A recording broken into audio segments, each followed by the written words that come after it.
श्री रामचरितमानस अंक 12। सबके हृदय मदन अभिलाषा, लता निहारी न वहीं तरु शाखा।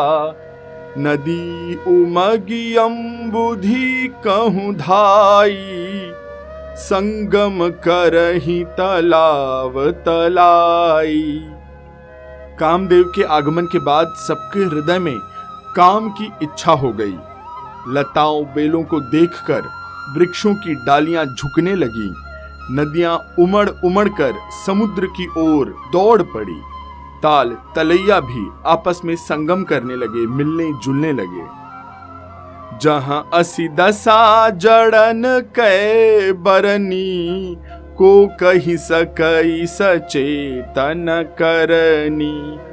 पशु पक्षी नभ जल थल चारी, भय काम बस समय विसारी। जड़ अर्थात वृक्ष, नदी आदि की यह दशा कही गई। तब सोचिए, चेतन जीवों की करनी उनकी दशा कौन कह सकता है। आकाश, जल और पृथ्वी पर विचरने वाले, घूमने वाले सारे पशु पक्षी अपने संयोग का समय भूलकर काम के वश में हो गए। मदन अंध व्याकुल सब लोका, निस दिनु नहीं आवलो कहीं को का। देवदनुज नर किन्नर ब्याला, प्रेत पिशाच भूत बेताला। सब लोग काम में अंधे होकर व्याकुल हो गए। चकवा चकवी रात दिन नहीं देखते थे। देव दैत्य मनुष्य किन्नर सर्प प्रेत पिशाच भूत बेताल सब। इनके दशा न कहूं बखानी, सदा काम के चेरे जानी।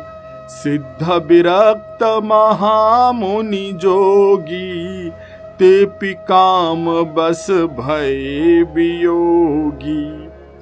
ये तो सदा ही काम के गुलाम हैं, अर्थात मनुष्य किन्नर दैव दैत्य सर्प प्रेत भूत पिशाच, ये तो सदा ही काम के गुलाम हैं।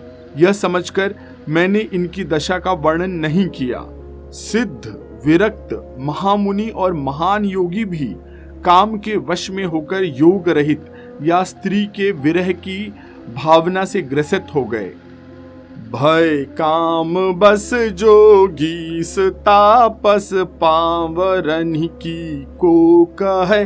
देखही चराचर नारी मैं, जे ब्रह्ममय देखत रहे। अबला बिलो कहीं पुरुषमय, जगु पुरुष सब अबलामयम। दुई दंड भरी ब्रह्मांड भीतर, काम कृत कौतुक अयम। जब योगीश्वर और तपस्वी भी काम के वश हो गए, तब पामर बेचारे मनुष्यों की कौन कहे। जो समस्त चराचर जगत को ब्रह्म में देखते थे, वे अब उसे स्त्री में देखने लगे। स्त्रियां सारे संसार को पुरुष में देखने लगी और पुरुष उसे स्त्री में देखने लगे। 2 घड़ी तक सारे ब्रह्मांड के अंदर कामदेव का रचा हुआ यह कौतुक, यह तमाशा बना रहा। धरी न काहू धीर सब के मन मन सिज हरे, जे राखे रघुबीर ते उबरे तेहि काल महू। किसी ने भी हृदय में धैर्य नहीं धारण किया। कामदेव ने सबके मन हर लिए। श्री रघुनाथ जी ने जिनकी रक्षा की थी, केवल वे ही उस समय बचे रहे। उभय घरी अस कौतुक भयऊ, जो लगी कामु शंभु पहि गयऊ। शिवहि बिलो की ससंकेऊ मारू, भयऊ जथाथिति सब संसारू। 2 घड़ी तक ऐसा तमाशा हुआ, जब तक कामदेव शिवजी के पास पहुंच गया। शिवजी को देखकर कामदेव डर गया। तब सारा संसार फिर जैसे का तैसा स्थिर हो गया। भय तुरत सब जीव सुखारे, जिमि मद उतरी गए मतवारे। रुद्र ही देखी मदन भय माना, दुराधरस दुर्गम भगवाना। तुरंत ही सब जीव वैसे ही सुखी हो गए जैसे मतवाले नशा पिए हुए लोग मद यानी कि नशा उतर जाने पर सुखी होते हैं। दुराधर्ष जिनको पराजित करना अत्यंत ही कठिन है और दुर्गम है, जिनका पार पाना कठिन है, भगवान संपूर्ण ऐश्वर्य, धर्म, यश, श्री, ज्ञान और वैराग्य, यह 6 रूप ईश्वरी गुणों से युक्त रुद्र महाभयंकर शिव जी को देखकर कामदेव भयभीत हो गया।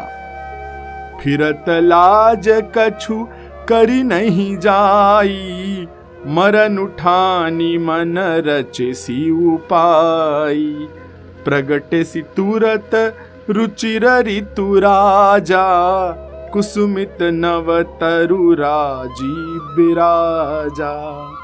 लौट जाने में लज्जा मालूम होती है और कहते कुछ बनता नहीं। आखिर मन में मरने का निश्चय करके उसने एक उपाय रचा। तुरंत ही सुंदर ऋतुराज बसंत को प्रकट किया।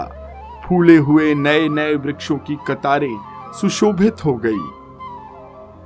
बन उपबन बापिका तड़ागा, परम सुभग सब दिशा विभागा। जहाँ तहाँ जनु उमगत अनुरागा, देखी मुए मन मन सिज जागा। वन, उपवन, बावली, तालाब और सब दिशाओं के विभाग परम सुंदर हो गए। जहां तहां मानो प्रेम उमड़ रहा है, जिसे देखकर मरे मनों में भी कामदेव जाग उठे। जागई मनोभव मुए मन बन, सुभगता न परय कहीं। शीतल सुगंध सुमंद मारुत, मदन अनल सखा सही। बिकसे सरनी बहु कंज गुंजत, पुंज मंजुल मधुकरा। कलहंस पिक सुक सरस रव, करिगान नाचही अपछरा। मरे हुए मन में भी कामदेव जागने लगा। वन की सुंदरता कही नहीं जा सकती। काम रूपी अग्नि का सच्चा मित्र शीतल मंद सुगंधित पवन चलने लगा। सरोवर में अनेक कमल खिल गए, जिन पर सुंदर भौरों के समूह गुंजार करने लगे। राजहंस, कोयल और तोते रसीली बोली बोलने लगे और अप्सराएं गा गा कर नृत्य करने लगी। सकल कला कर कोटि विधि, हारे उसे न समेत। चली न अचल समाधि शिव, कोपे हृदय निकेत। कामदेव अपनी सेना समेत करोड़ों प्रकार की सब कलाएं उपाय करके हार गया, पर शिव जी की अचल समाधि नहीं डिगी। तब कामदेव क्रोधित हो उठा। देखी रसाल बिटप बरसाखा, तेहि पर चढ़े मदनु मन माखा। सुमन चाप निज सरसंधाने, अतिरसता की श्रवण लगी ताने। आम के वृक्ष की एक सुंदर डाली देखकर मन में क्रोध भरा हुआ कामदेव उस पर चढ़ गया। उसने पुष्प धनुष पर अपने 5 बाण चढ़ाए और अत्यंत क्रोध से लक्ष्य की ओर ताक कर उनको कान तक खींचा। छाड़े बिसम बिसिख उर लागे, छूटी समाधि शंभु तब जागे। भयउ ईस मन क्षोभु विशेषी, नयन उघारी सकल दिशि देखी। कामदेव ने तीक्ष्ण 5 बाण छोड़े जो शिवजी के हृदय में लगे। तब उनकी समाधि टूट गई और वे जाग गए। ईश्वर शिव जी के मन में बहुत क्षोभ हुआ। उन्होंने आंखें खोलकर सब ओर देखा। सौरभ पल्लव मदनु बिलोका, भयउ कोप कंपेउ त्रैलोका। तव शिवती सर नयन उघारा, चितवत कामु भयउ जरि छारा। जब आम के पत्तों में छिपे हुए कामदेव को देखा तो उन्हें बड़ा क्रोध हुआ, जिससे तीनों लोग कांप उठे। तब शिवजी ने तीसरा नेत्र खोला। उनके देखते ही कामदेव जलकर भस्म हो गया। हाहाकार भयउ जग भारी, डर पे सुर भय असुर सुखारी। समुझि काम सुख सोचहि भोगी, भय अकंटक साधक जोगी। जगत में बड़ा हाहाकार मच गया। देवता डर गए, दैत्य सुखी हुए।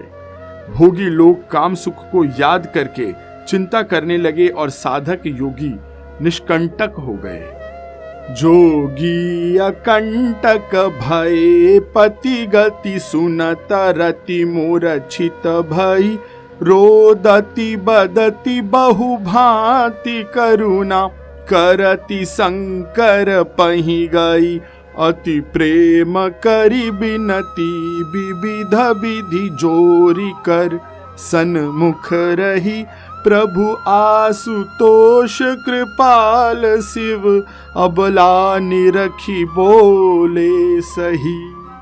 योगी निष्कंटक हो गए। कामदेव की स्त्री रति अपने पति की यह दशा सुनते ही मूर्छित यानी कि बेहोश हो गई। रोती चिल्लाती और भांति भांति से करुणा करती हुई वह शिवजी के पास गई। अत्यंत प्रेम के साथ अनेक प्रकार से विनती करके हाथ जोड़कर सामने खड़ी हो गई। शीघ्र प्रसन्न होने वाले कृपालु शिवजी अबला असहाय स्त्री को देखकर उसको सांत्वना देने वाले वचन बोले। अब ते रति तव नाथ कर, होई ही नामु अनंगु। बिनु बपु व्यापी ही सब ही पुनि, सुनु निज मिलन प्रसंगु। हे रति, अब से तेरे स्वामी का नाम अनंग होगा। वह बिना ही शरीर के सबको व्यापेगा। अब तू अपने पति से मिलने की बात सुन। जब जदुवंश कृष्ण अवतारा, हुई ही हरन महामही भारा। कृष्ण तनय होई ही पति तोरा, बचनु अन्यथा होई न मोरा। जब पृथ्वी के बड़े भारी भार को उतारने के लिए यादव वंश में श्री कृष्ण का अवतार होगा, तब तेरा पति उनके पुत्र प्रद्युम्न के रूप में उत्पन्न होगा। मेरा यह वचन अन्यथा नहीं होगा। रति गवनी सुनी शंकर बानी, कथा अपर अब कहूं बखानी। देवन समाचार सब पाए, ब्रह्मादि की बैकुंठ सिधाए। शिवजी के वचन सुनकर रति चली गई। अब दूसरी कथा बखान कर अर्थात विस्तार से कहता हूँ। ब्रह्मा आदि देवताओं ने ये सब समाचार सुने तो वो वैकुंठ चले गए। सब सुर विष्णु बिरंची समेता, गए जहां शिव कृपा निकेता। पृथक पृथक तिन्ह कीन्ही प्रशंसा, भय प्रसन्न चंद्र अवतंसा।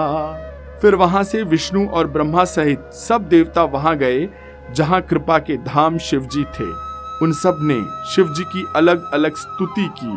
तब शशि भूषण शिवजी प्रसन्न हो गए। बोले कृपा सिंधु वृष केतु, कहु अमर आए केहि हेतु। कह विधि तुम प्रभु अंतर जामी, तदपि भगति बस बिनवऊं स्वामी।